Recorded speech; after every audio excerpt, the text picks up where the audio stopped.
شروع اللہ کا نام لے کر جو بڑا مہربان نہایت رحم والا ہے۔ سورہ الانفال آیت 16 تا 28۔ اور جو شخص جنگ کے روز اس صورت کے سوا کہ لڑائی کے لیے کنارے کنارے چلے،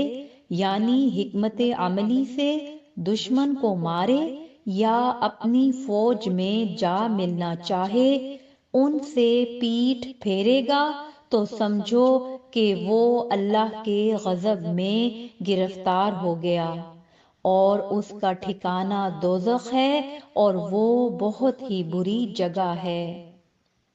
پس تم لوگوں نے ان کفار کو قتل نہیں کیا بلکہ اللہ نے انہیں قتل کیا، اور اے نبی جس وقت تم نے کنکریاں پھینکی تھیں تو وہ تم نے نہیں پھینکی تھیں بلکہ اللہ نے پھینکی تھیں۔ اس سے غرض یہ تھی کہ مومنوں کو اپنے احسانوں سے اچھی طرح آزما لے، بے شک اللہ سنتا ہے، جانتا ہے۔ ہوا بھی یوں ہی، اور کچھ شک نہیں کہ اللہ کافروں کی تدبیر کو کمزور کر دینے والا ہے۔ کافروں، اگر تم فیصلہ چاہتے ہو تو تمہارے پاس فیصلہ آ چکا،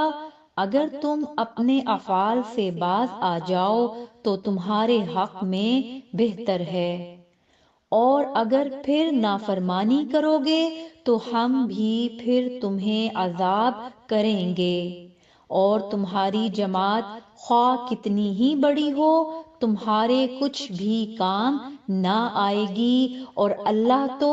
مومنوں کے ساتھ ہے۔ اے ایمان والو، اللہ اور اس کے رسول کے حکم پر چلو اور اس سے روگردانی نہ کرو جبکہ تم سنتے بھی ہو، اور ان لوگوں جیسے نہ ہونا جو کہتے ہیں کہ ہم نے سن لیا مگر حقیقت میں نہیں سنتے۔ کچھ شک نہیں کہ اللہ کے نزدیک تمام جانداروں میں بدترین وہ بہرے گونگے لوگ ہیں جو عقل سے کام نہیں لیتے، اور اگر اللہ ان میں خیر کی طلب دیکھتا تو ان کو سننے کی توفیق بخشتا، اور اگر یوں ہی انہیں سنوا دیتا تو وہ منہ پھیر کر بھاگ جاتے۔ مومنوں، اللہ اور اس کے رسول کا حکم قبول کرو جبکہ رسول تمہیں ایسے کام کے لیے بلاتے ہیں جو تم کو زندگی جاوداں بخشتا ہے،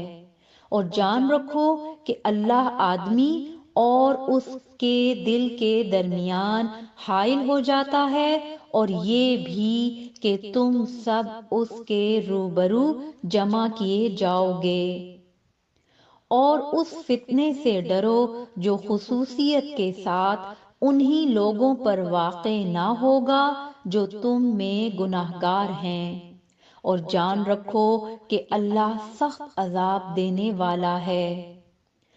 اور اس وقت کو یاد کرو جب تم زمین مکہ میں قلیل اور ضعیف سمجھے جاتے تھے اور ڈرتے رہتے تھے کہ لوگ تمہیں اڑا نہ لے جائیں، یعنی ختم نہ کر دیں، تو اس نے تم کو جگہ دی اور اپنی مدد سے تم کو تقویت بخشی، اور پاکیزہ چیزیں کھانے کو دی تاکہ اس کا شکر کرو۔ اے ایمان والو، نہ تو اللہ اور رسول سے خیانت کرو اور نہ اپنی امانتوں میں خیانت کرو، اور تم ان باتوں کو جانتے ہو، اور جان رکھو کہ تمہارا مال اور اولاد بڑی آزمائش ہے، اور یہ کہ اللہ کے پاس نیکیوں کا بڑا ثواب ہے۔